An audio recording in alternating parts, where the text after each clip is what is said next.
You know, when you go up here, you take a big chance, especially me, because I go off teleprompter about 80% of the time. But isn't it nice to have a president that can go off teleprompter? Remember the speeches Joe would make? First of all, they'd last a matter of seconds, you know.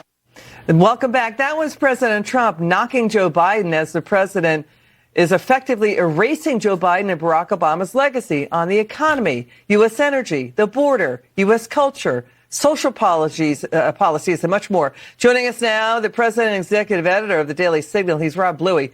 Rob, what do you make of where we are right now, January? It's the president's first year of his second term, and it's a real 180 away from Joe Biden and Barack Obama's United States of America.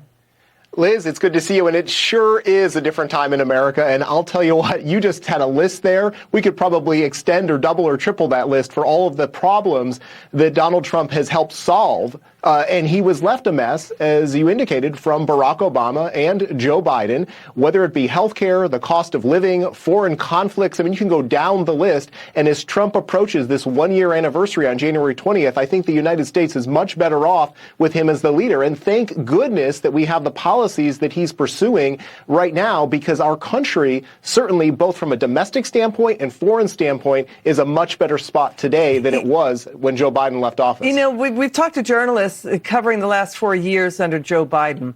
It just felt like crazy, zany hysteria, far-left madness, where it was like the madness of the mob. One day to the next, they were getting crazy upset about something that was worked up. But we don't see that real pandemonium, that kind of hysteria. That is Joe Biden and Obama's legacy, whipping the Democrat Party so far left, it's fell off the stove and back of the oven. You know what I mean? So talk to us about that. I do, and let's take the border, for example. Joe Biden had the tools at his disposal to close the U.S.-Mexico border and not let the illegal federal law.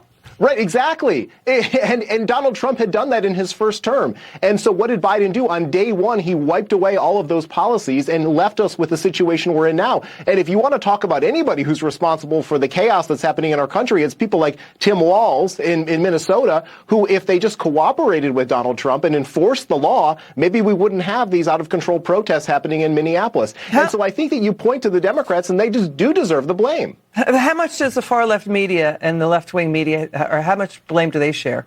Oh, they share a ton of blame because Donald Trump doesn't get the credit that he deserves. And, of course, the negative headlines that you see across the legacy media on a daily basis contributes to the fact that people don't necessarily recognize the good things that are happening in this country.